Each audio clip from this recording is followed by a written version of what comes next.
We came to the land of the Lord by his will and his abundant mercy.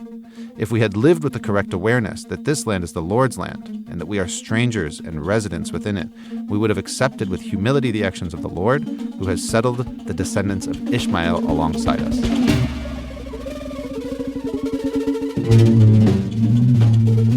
Welcome to Bad Cousins, Episode 6. I'm Ben Schumann-Stoller. I'm Matan Kaminer. Hey, Matan. Hi. We're in the studio together. Finally. And we've been teasing this, but we've been talking all along about the need to provide like a positive, progressive, maybe even radical, you would say, reading of the Abraham story.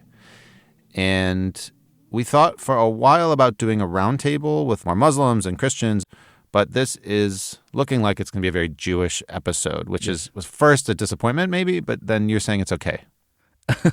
I think it's okay. I think it's kind of fitting in some ways. Why? Well, several different reasons. I mean, one, maybe the least important one, is that this is like originally a Jewish story, right? Abraham is the Genesis kind of character, and that's the Hebrew Bible. But more importantly, we're Jews, both of us. Maybe not religious ones, but we need to own that. I think a lot of the bad theology, not exclusively by any means, but a lot of it is Jewish these days, as we'll be getting into today. And we're not detached from that. I think part of the moral of the story is that nobody really gets to be an outside arbiter here. And if we thought that we could play that role, then we were gravely wrong. We're involved in the story ourselves, and we have some responsibility also as Jewish people to dig into our own tradition to see where it's really problematic and has contributed to shitty things for humanity, and vice versa, where it can also have some really liberating potential. I think that's the core task that we have ahead of us today. The through line of the episode is a text by a rabbi in Palestine, Israel, called Yosef Kaminer. Again, no relation to you. No relation, unfortunately. And the pamphlet is called As for Ishmael, I Have Heard You.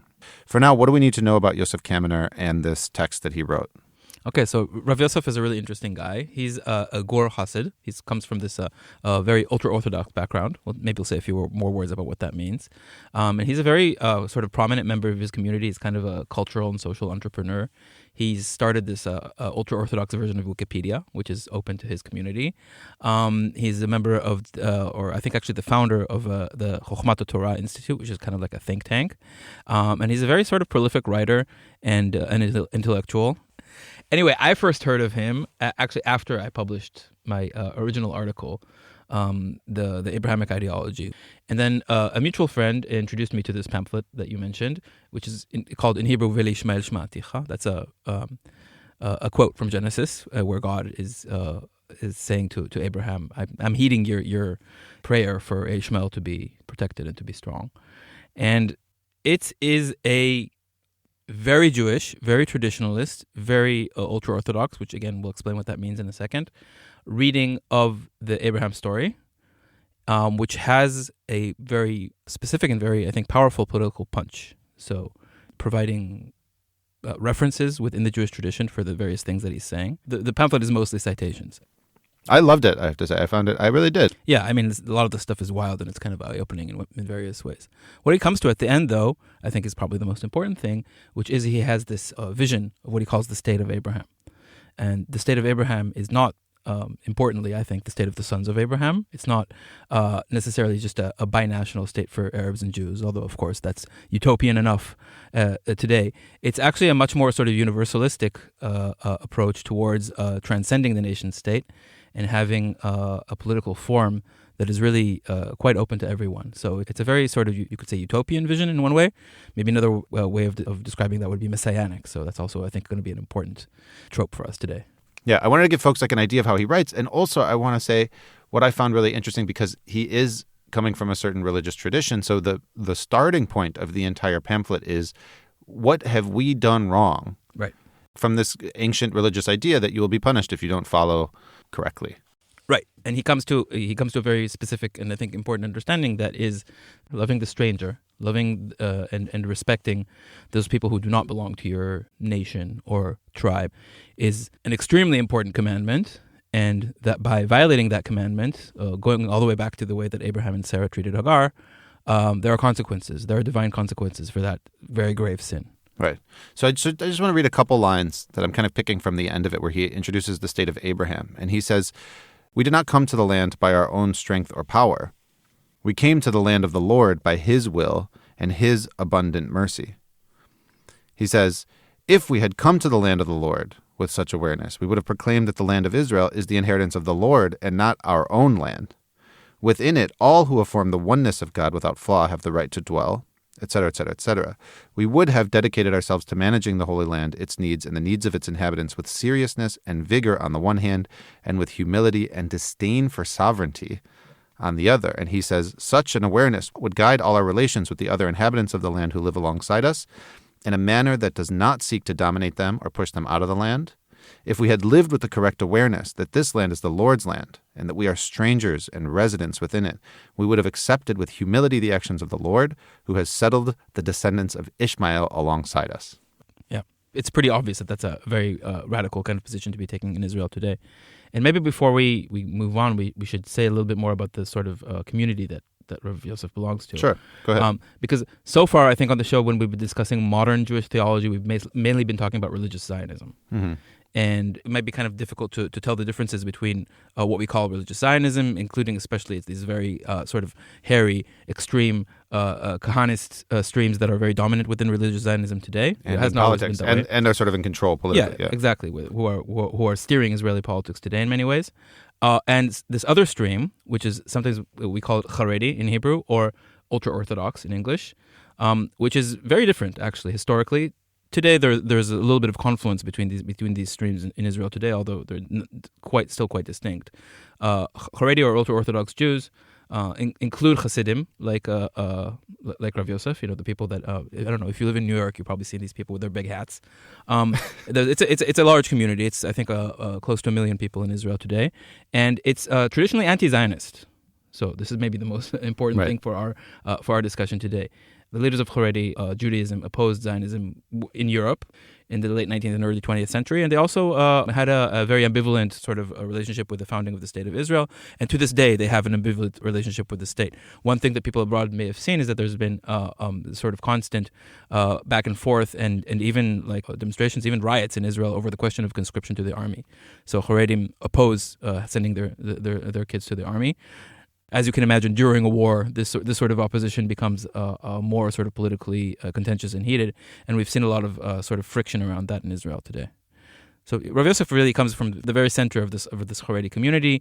The people that he cites, including in the quotation that you just read, are leaders of this community in the 20th century. So again, it's important for him to sort of place himself within that tradition and to show that these really very, in today's context, very radical positions are very actually mainstream or orthodox positions from within the Haredi community. Yeah. So as we do on Bad Cousins, we brought in an expert to help us understand and unpack some of the fineries of it all. And we brought on Avi-Ram Tzoreff. Do you want to introduce him and why you wanted him on here? So Avi-Ram is a very good friend of mine, a colleague and a comrade at Academia for Equality, which is a membership academics organization in Israel for democratization of academia and society.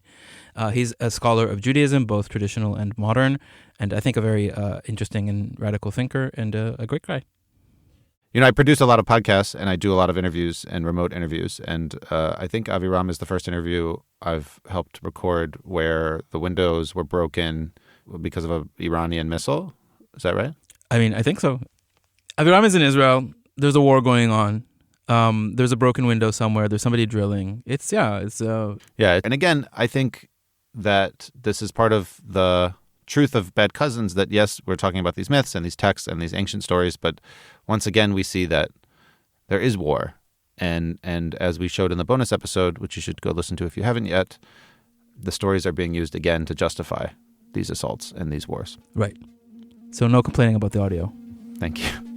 All right. So let's play the interview, and then you and I will come back and rehash.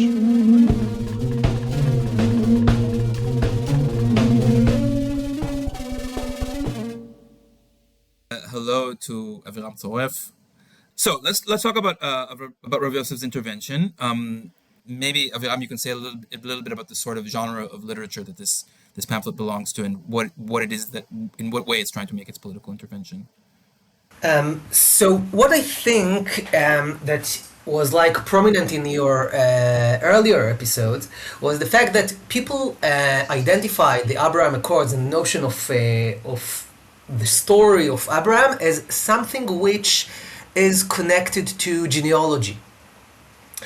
And I think that what Rabbi Kaminer trying to do in his pamphlet is a different thing, which is going to the midrashic and Talmudic notions of what is the character of Abraham, which is more identified, rather than with genealogy, it's identified with the notion of giyul, of conversion.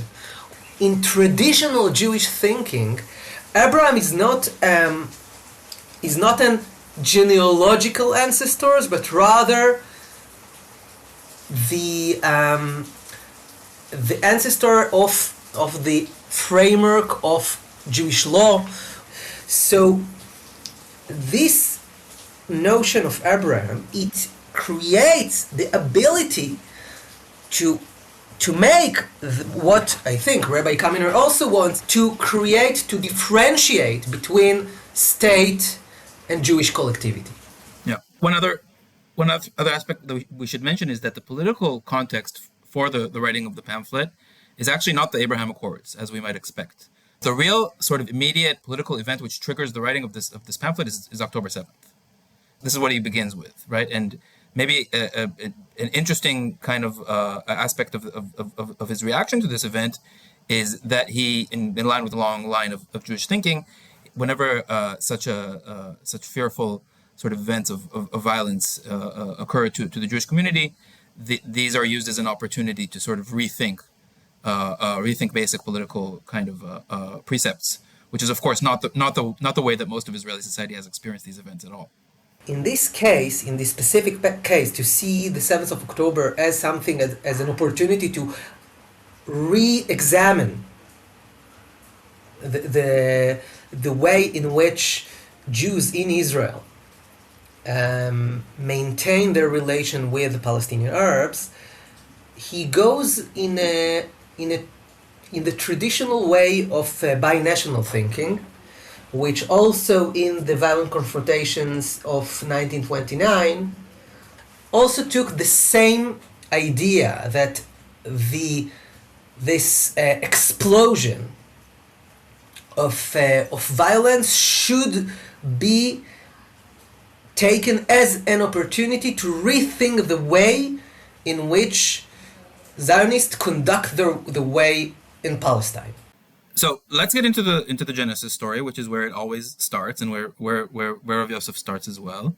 I want to concentrate on the way that he talks about Hagar. So Rav Yosef goes to great lengths to encounter within the Jewish tradition accounts which show the great value and the great actually closeness to God of both Hagar and Ishmael.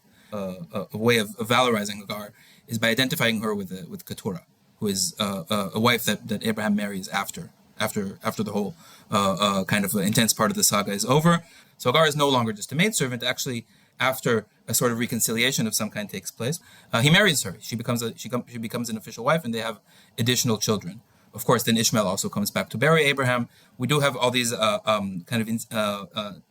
intimations of a reconciliation between the two branches of the family, which are very, very important, to Rav Yosef. Why? There is a principle in Jewish exegesis, which is the acts of the fathers are the signs for the sons. So the stories that we hear about fathers, about patriarchs and matriarchs in Genesis and elsewhere in the Torah, can tell us about what will happen in the future. Can serve as signs for the messianic future, basically for the divinely ordained good future that we are commanded to expect. An additional point here is Rav Yosef seeks in the tradition identifications of Hagar as a prophet, as someone who has a real close relationship with God. She gives God a name, which is a very unusual thing to do. She calls him El Roi, the God who sees me. She recognizes God as having seen her. she knows that even when she's in the midst of great suffering, right? Even when she and her son are in the desert, when they're starving and thirsty, the well opens up, right? A miracle is done for them, and that is because God sees them. He sees their great suffering, right? Kaminer quotes the Renaissance Jewish authority here, the Sforno, who says when Hagar prayed, she praised God, who had spoken to her, saying to him, "You are the God who sees me. You are the God of seeing in every place, not only in Abraham's house." As it said, all of the gates are closed except for the gate of tears. I think that we need to put Hagar in a the broader scene of the what is called as the mothers of the Messiah, which the prominent figures in this part are Ruth, which is also the prominent manifestation of a ger, the one who said, "Your people is my people and your God is my God," and Tamar, which presents herself as a whore for Judah and becomes the mother of the Messiah. So the identification of the mothers of the Messiah with women which are not an integral part of the community, or women which are identified with the transgressions of norms, is very it's something which is well known. Now, Hagar is a stranger. She enters into the Abrahamic family from the outside, and the mitzvah of loving the ger, of loving the stranger, is really, really central to Judaism. So one of the main sort of justifications, if you want to call it that, for this commandment is, for you were strangers in the land of Egypt, right? This is very, it's a very central part of the Passover story, of the Pesach story, right? That Jews have the historical national experience of having been strangers and having been oppressed strangers, having been slaves in a foreign land. And that experience is supposed to have taught us something, right? And that what it should teach us is not, what Netanyahu and his ilk might learn from such an experience. It's just that we should never let such a thing happen to us again. Not at all, right? What it is supposed to teach us is that we need to take the perspective of other people who are suffering similar sorts of situations under our watch, whether they're being directly oppressed by us or even if they're just being oppressed in our presence. And I want to read a quote that Rabbi Kaminer brings from Rabbeinu Bachya, who is another medieval authority. He says, "You shall not wrong a ger. In several places, the Torah warns about the stranger, the ger, for he finds himself alone in a foreign land. People mock him and harm him. Therefore, God says, do not think that he has no one to fight for him. For I am the one who fights for him and avenges his oppressors. I will have mercy on him, just as I had mercy on you when you were strangers in the land of Egypt. Their tears are always present. For, again, this quote, the gates of tears are never closed. This is the God of the oppressed. This is the God who takes care, who is always watching out for those who are enslaved, who are cast out, who are starved, who are not members of the community, and to be in His good sights, to not be punished by Him. This is of course important as well. We have to open our hearts, to see the real suffering of these oppressed people, and Kaminer goes on to say, I think this is also an important part of his argument, is that the affliction of Hagar, the oppression of Hagar by Sarah and Abraham, was a grave, great sin that they committed. And the Jews, to this day, are paying the price for that sin in the oppressions that we suffer as strangers under various other rules, right? And the violence that the Jews suffer, and Jews are suffering violence, whether even though we supposedly have a state that's supposed to be there to protect us. Yeah. So I think this notion of the gates of tears, which are not being locked in any time, and the way in which they have the capacity to change cosmologically, it like shift our gaze to something else. And I think we can see this also in the way in which the issue of the Messiah is identified. And here I think that the way in which traditional Jewish thinking find the Messiah and the way or messianic imagination, traditional Jewish messianic imagination, is very interesting because it doesn't figure of a sovereign, but the prominent figure of the one who is poor and riding a donkey. It's the figure that the Zionist messianic imagination struggles with. To quote Abba Achimeir, one of the main intellectuals of the right wing, he says, our Messiah won't be poor and riding a donkey. Our Messiah will come riding a tank and take his speeches to the people. Yeah, so this is the way the struggle of Zionist messianic imagination is against Jewish traditional figure of the Messiah, which is poor and riding a donkey. Where are we going to find the Messiah? And Eliyahu the sage comes to him and tells him, go to the gates of the city. And the Messiah is sitting there with poor people and people who suffer from illnesses. And this is the Messiah which is being negated by secularized Zionist notions. I think there's also something that's come up a lot and that we need to be more critical about is this idea of hospitality, right? So Abraham is very associated with the idea of hospitality. But the idea of hospitality, it's a virtue. In Middle Eastern cultures, it's very commonly recognized as a virtue, as we talked about with Yusuf also, right? To be hospitable, to be welcoming to guests. But the relationship here remains one in which the roles are very well defined, right? There is the host and there is the guest.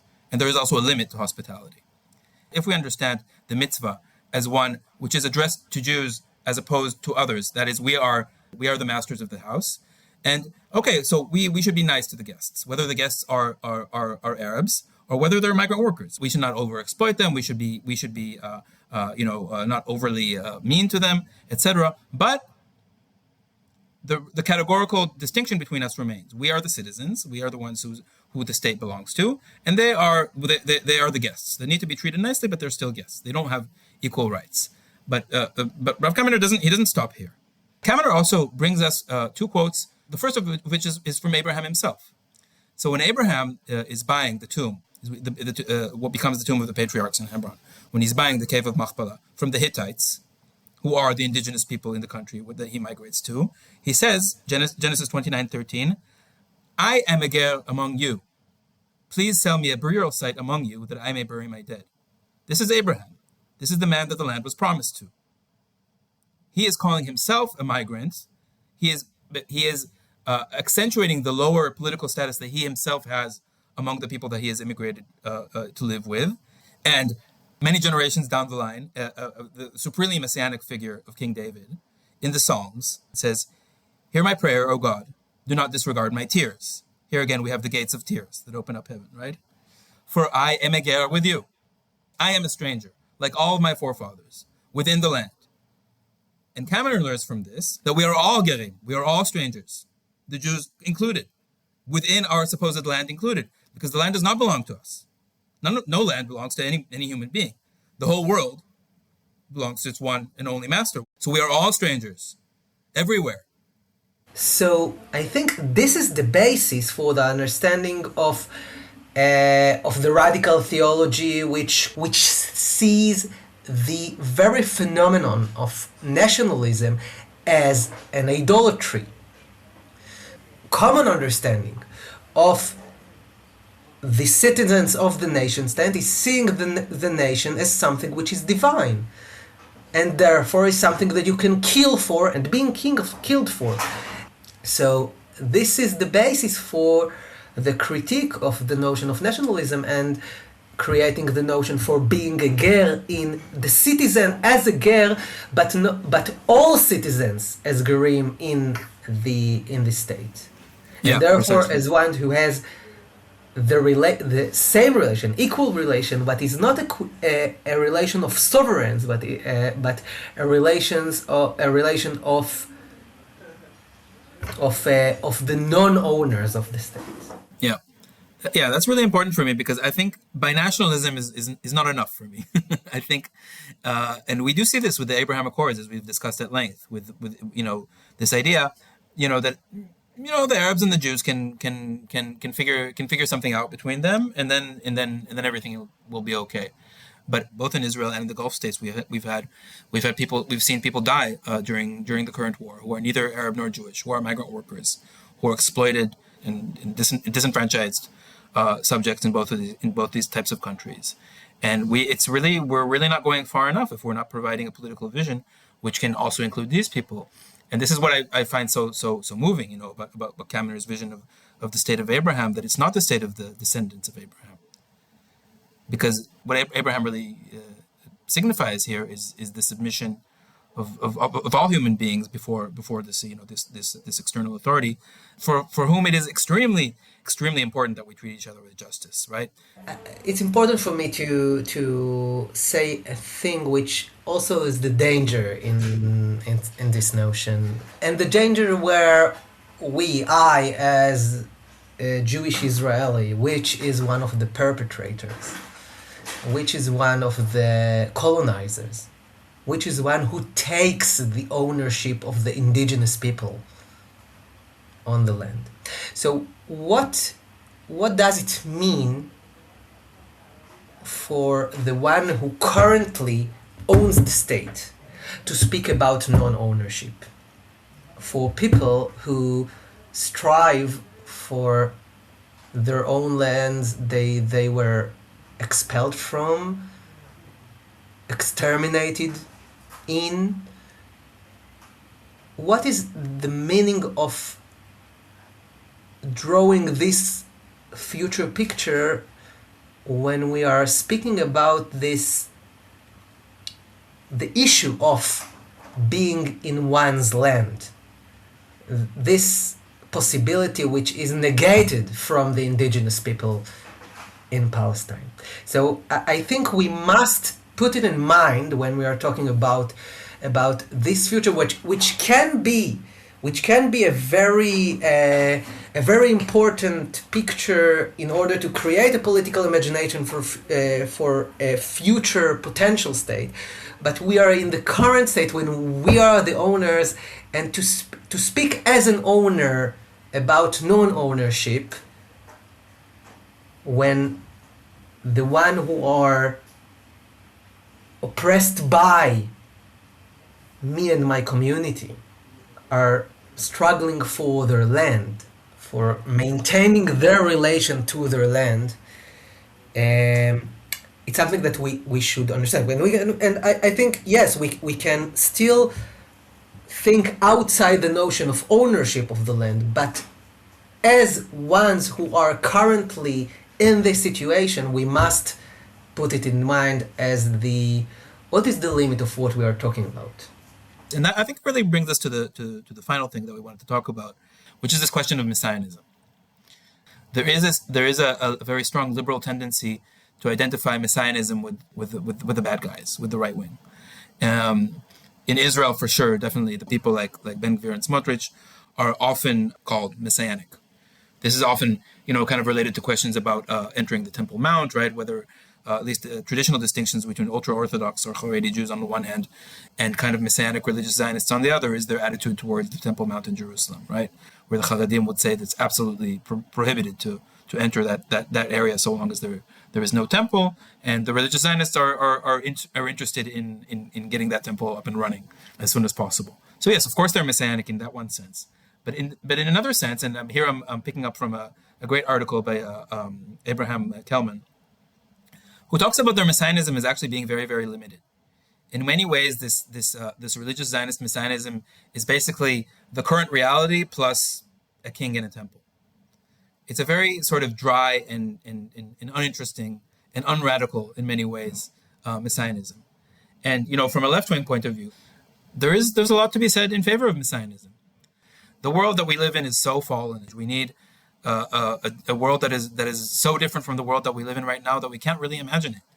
We can try to imagine it, and we should try to imagine it, but there are leaps that need to be made here, even in terms of thinking about climate change and human survival in the coming decades.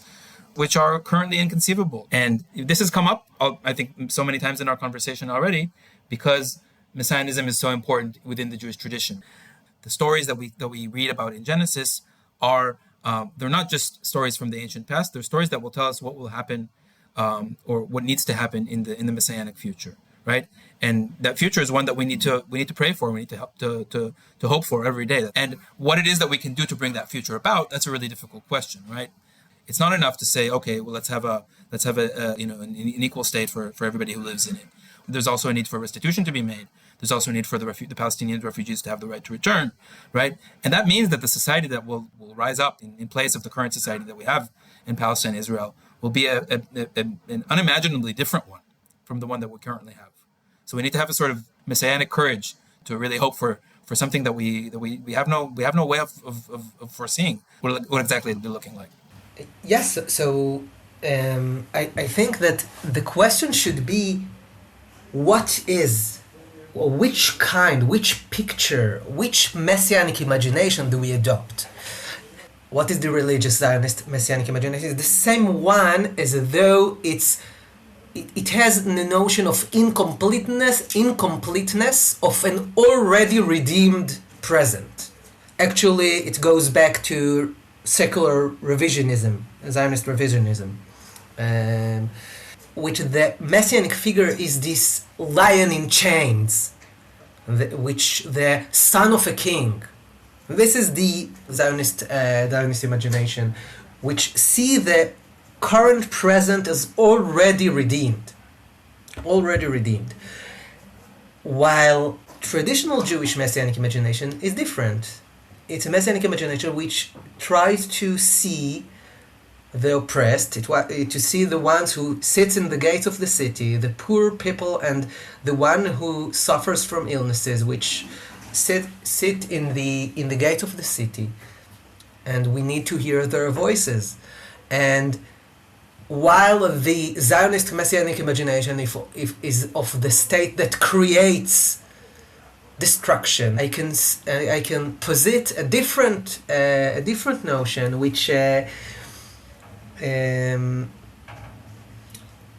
last year I've read to my son an anthology of midrashic stories edited by Yocheved Segal, a neo-orthodox woman, and she ends all the anthology with 3 messianic stories.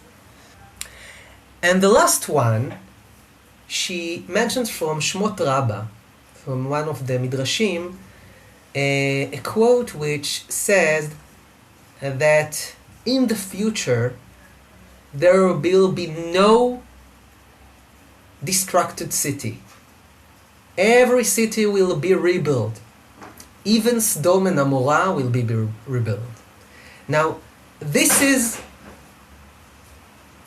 the total opposite messianic imagination from the Zionist one, which think that in order to fulfill the messianic imagination, Israel must destruct everything, create the apocalypse of the total Churban of Palestine and beyond.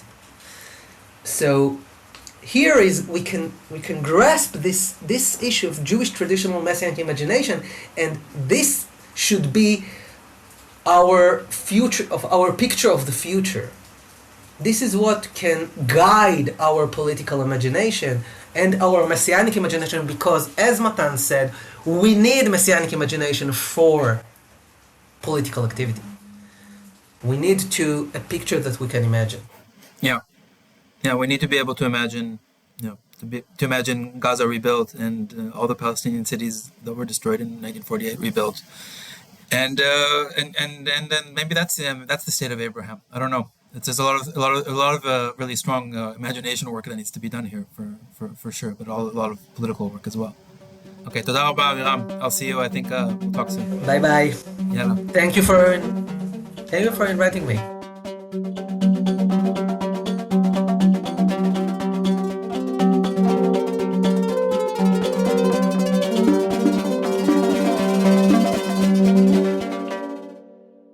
All right, we're back, Matan.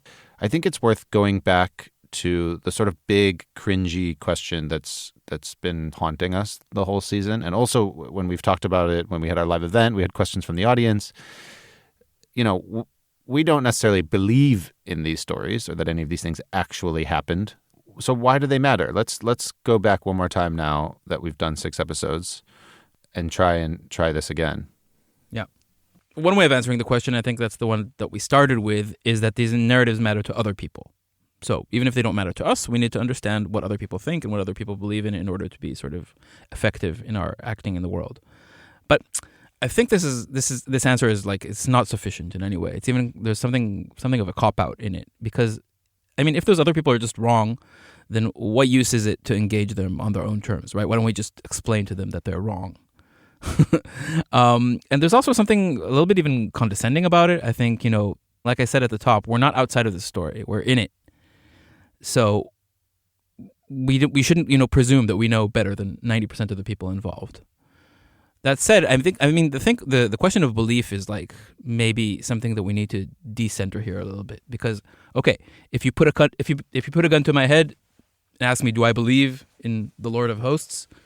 Well, no, I have to be honest there. But I'm not sure that it matters all that much, because a lot of our sort of secularized ways of understanding the world are not all that far removed from religious ways of understanding it. Take this notion of messianism that we've been discussing a lot today with Avi-Ram. As a leftist, as a communist, I believe in something which is very similar to the sort of kind of messianic transformation of the world. And when I read these messianic texts in the Bible, then I can really feel something resonating inside myself, which is not just due to some sort of, aesthetic appreciation. There's something deep there, and I think that's because a lot of my deepest kind of emotional, intellectual, psychic constructs are not really all that far removed from these religious traditions, right? The ones that I come from in one way or another. So I don't know. I thought maybe we'd actually read one of these prophecies. Please go ahead. Yeah. So this is a very well known one. We're not going to read all of it, but Isaiah 11 from the book of the prophet Isaiah in the Old Testament. And he says, "A twig shall sprout from his stalk. The Spirit of God shall alight upon him, a spirit of wisdom and insight, a spirit of counsel and valor, a spirit of devotion and reverence for God. He shall judge the poor with equity, and decide with justice for the lowly of the land. He shall strike down the land with the rod of his mouth, and slay the wicked with the breath of his lips. Justice shall be the girdle of his loins, and faithfulness the girdle of his waist. The wolf shall lay down with the lamb, the leopard shall dwell with the kid, the calf, the beast of prey, and the lamb together, with a little child to herd them. The cow and the bear shall graze together, their young shall lie down together, and the lion, like the ox, shall eat straw. A babe shall play over a viper's hole, and an infant pass its hand over an adder's den. In all of my sacred mountain, nothing evil or vile shall be done, for the land shall be filled with devotion to God, as water covers the sea." Yes. I read this and it really, resounds in my soul somehow.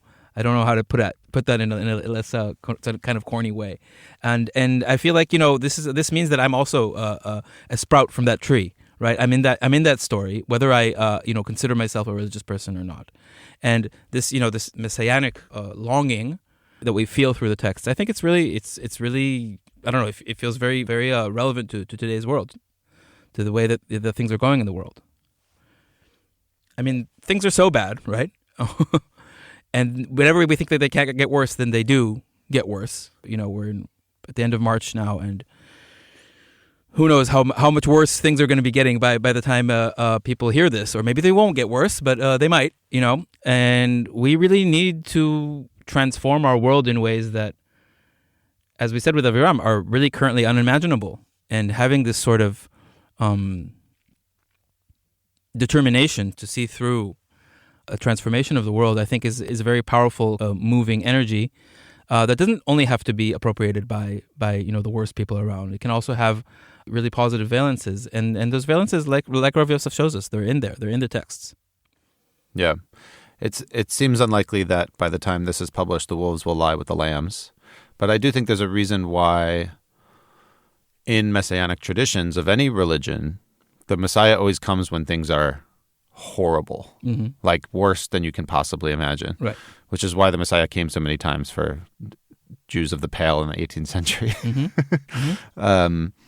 And why is that? It's because of hope, right? It's because people were grasping for something to hope for. People are still today hoping. I mean, if you're serious about not giving up, if you're serious about trying to avoid the kind of doomsy end of the climate fight is over, the AI fight is over, the political fight is over, we've lost.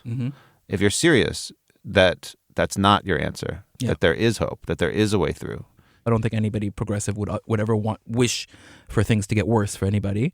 But we also, on the other hand, I think we need to understand that I think we also all sort of instinctively understand that so long as structures of oppression are kind of stable and holding strong, then things tend to sort of grind along on their own sort of inertia.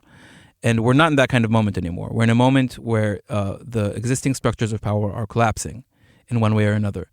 And their collapse is incredibly destructive, but it does also create space for something else to be constructed instead. And again, we can't know what that will look like right now. To try to live within that uncertainty and to create and to produce something new within that uncertainty is a very tall order. But I think that's exactly what needs to happen. And in order to have the energy and to have the motivation to do that, it's not. I don't think it's enough to just say hope. We need to have hope. Like it's not really a thing that you can just conjure up out of nothing. You need to have some sort of to strike some roots into history and into culture, and into religion. I think those things are all very closely related to one another, and we don't need to disconnect them from one another in looking for how we come up with something new. Rabbi Yosef did that, with his pamphlet, and hopefully we've contributed a little bit to doing that here on this show as well. That's my hope. I really agree. I think that the easy way out is to say, screw it. Let's not read the Bible. Let's not teach our kids the Bible. Yeah. Let's ignore these texts.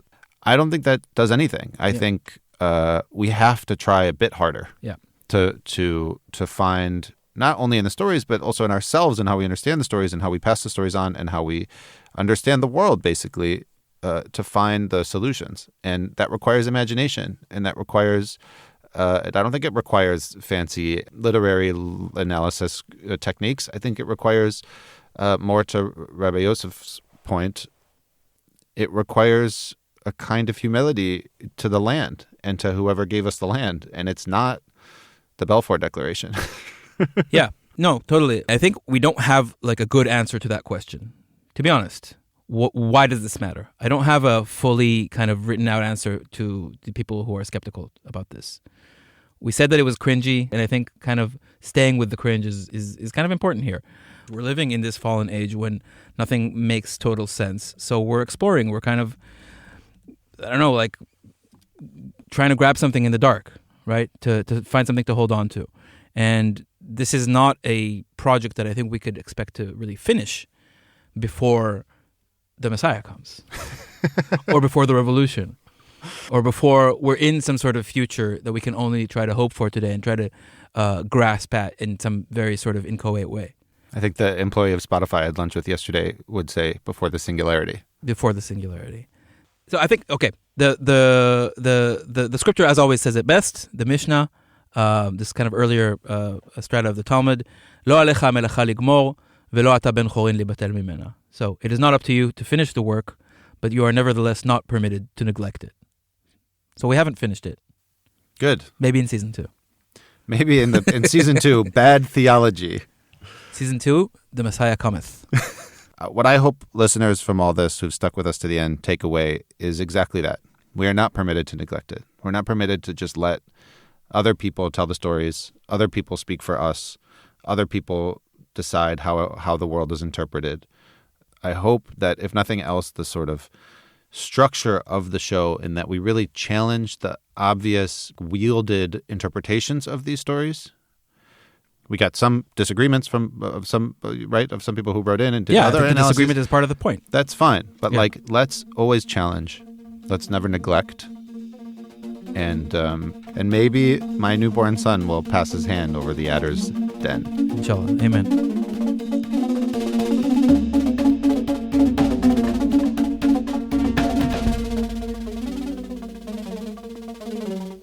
That was episode 6 of Bad Cousins. Before you go, we did publish a somewhat incomplete but very thorough sources list of the whole show on our website, and I'll also put it up on the Kolo Media Instagram. You can see a whole bunch of reading and articles. It's good stuff, and you can spend a lot more time with the ideas in this show. We'll have more extra content coming for you. We're making extra content. We'll have some reels on Instagram.